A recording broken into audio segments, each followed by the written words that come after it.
How would somebody approach a queen? Oh, thank you for using the Q word. We know it. We know it. Hey, it's Tetris with Billboard here at the AMAs with the queen of our charts, Miss 19 number ones herself, Mariah Carey. How are you? I'm well. How are you doing? Amazing. I'm sitting next to an icon. Now, tonight, you performed 2 of those number ones. Should be 3, but not every queen blocks themselves from number 1. Justice for Shake It Off. How was it tonight? How was it up there? Justice for Shake It Off, indeed. It was good. I mean, I felt good with the audience. It was a good crowd. And I mean, we're here to celebrate Emancipation of Mimi, which is obviously such a special album. All your albums are special. But this one kind of came at a time where people, stupidly maybe, were counting you out. So How did it feel to celebrate that album 20 years later? And why do you think it resonated so much with people? Wow. Well, people had written me off. And when the Emancipation of Mimi came out and had the song of the decade with We Belong Together, I'm like forgetting the song of the decade. The song of the decade, darling. Song of the decade. It had to be that big a record for me to actually have a comeback. And it's just the way people are. We belong together, baby. You always talk about how you write songs from a personal place, but you want them to also connect with your fans so they can feel those emotions. Yes. So when you think back to that time, how did you feel emotionally? Well, I was happy. That was one of the best times in my life. You know, loving the fans, just loving life and thankful for the album.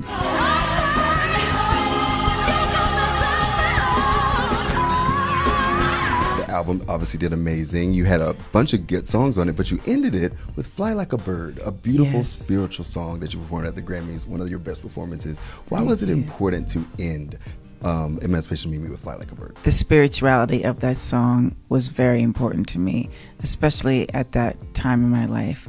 And I remember I was in Capri and I was recording in the studio and went outside when it was sunrise because I was there the whole night. And I just walked back in and my engineer, and he was playing this song down and he was like, "It's a good one." It is. And I mean, let's move on from Emancipation Mimi a little bit. You've kind of had these songs that keep reprising themselves in your life, whether it's the entire Glitter album or It's a Rap having new legs. What's a song you could go back and dig from your past, delete it from then, but release it now as a brand new song? Yeah, I don't know how many people heard the song, but it's a fave of mine. Dedicated. Do you know that song with Nas? Yes. Yeah. I love Nas. Let's get a Justice for Dedicated moment. Justice for Dedicated. Hello. And speaking of moments, you also give us a lot of viral moments that I don't even think you try to do. They just happen. And I feel like the new I Don't Know Her is when you were some paparazzi were bothering you and they asked you something about Nick and you were like, "What is he? My last hope?" Died. I literally fell apart. So now I need to know. No offense to him. No, of course, no offense to him. But tell me, like, how? Wait, because the guy kept asking me, "Oh, you're gonna get back together? You're gonna?" He just kept going on, and so that's why I said that. My last hope. It's so good. But how does a guy flirt with Mariah Carey? How would somebody approach a queen?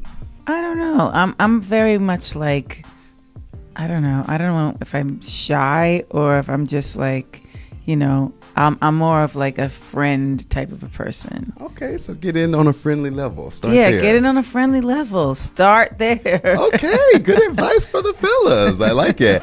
Not yet. Sorry. I want to talk to you about, I called you the queen. You're the queen of the chart. You're also the queen of Christmas. So November 1st, it's not yet, but it's coming. So how does it feel that everybody celebrates and doesn't even touch their decorations until you say so? I don't know if everybody listens to that. I do. You do? Yeah, Queen of Christmas, right?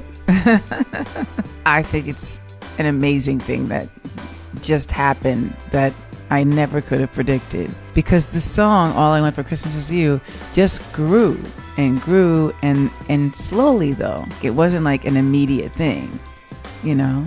Amazing. And then of course you're going on tour again. Yes. So what can we expect from the Christmas tour? I'm just finishing up the set list with my musical director, Daniel Moore, who I love. We were just finishing up yesterday, and then you go into all the rest of the the trinkets and whatnot. It's really a fun thing to do, that Christmas tour. It really is.